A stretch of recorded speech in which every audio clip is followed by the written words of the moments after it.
selalu standing position gue, pemain diaspora gak usah buru-buru ke sini.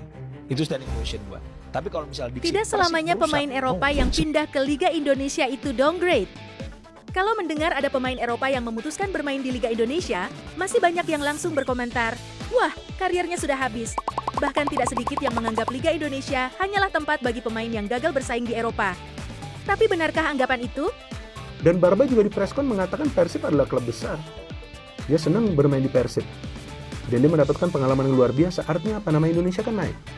Sì, è stata un'esperienza comunque positiva, sono andato in un ambiente grande, in una squadra grandissima, insomma, dell'Asia, e sicuramente il fatto di poter giocare anche lì delle coppe internazionali come la Champions League asiatica ha dato il suo peso e insomma è stata un'esperienza comunque.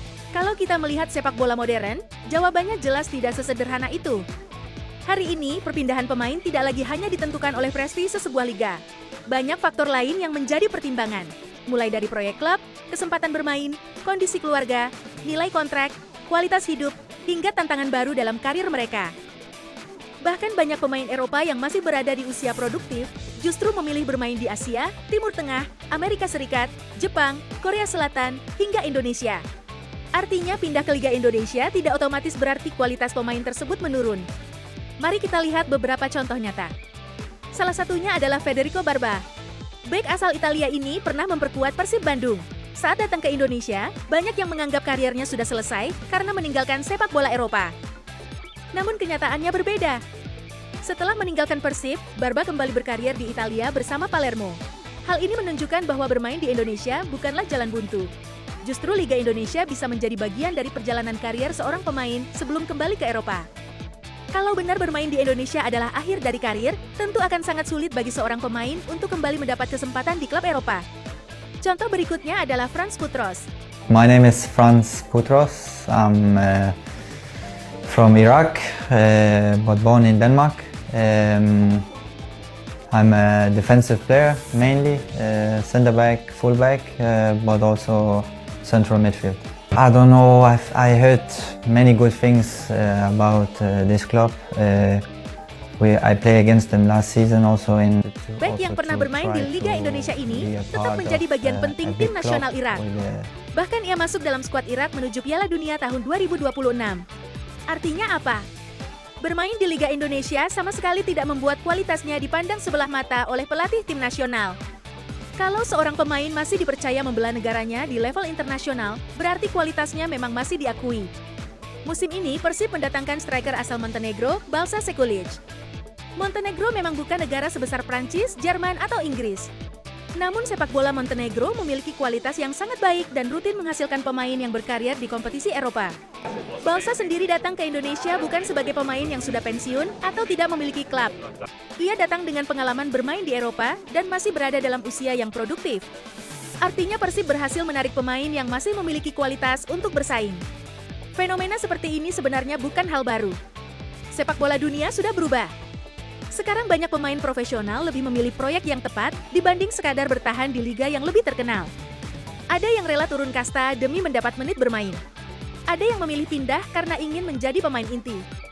Dalam sepak bola profesional, keputusan seperti itu sangatlah wajar. Apakah semuanya mengalami penurunan kualitas? Belum tentu. Karena setiap pemain memiliki target karier yang berbeda. Begitu pula dengan Liga Indonesia.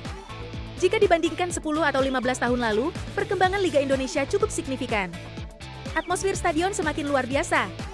Basis supporter termasuk yang paling fanatik di Asia. Persaingan klub semakin kompetitif. Fasilitas beberapa klub juga terus berkembang.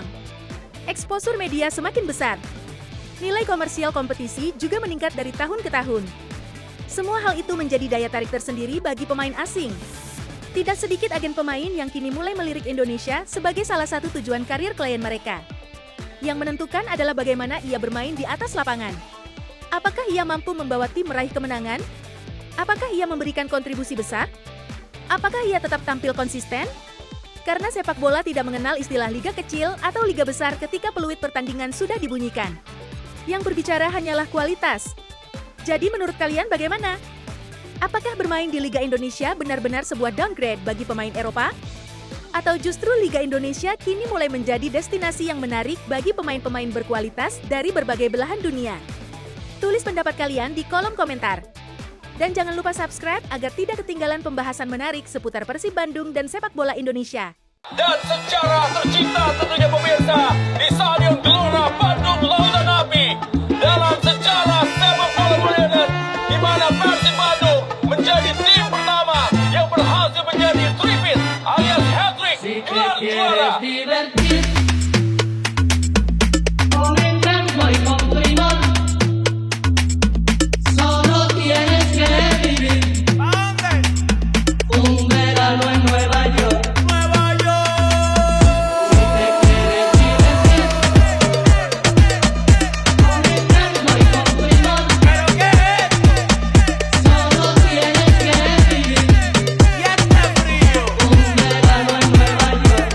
Un ratito nada más.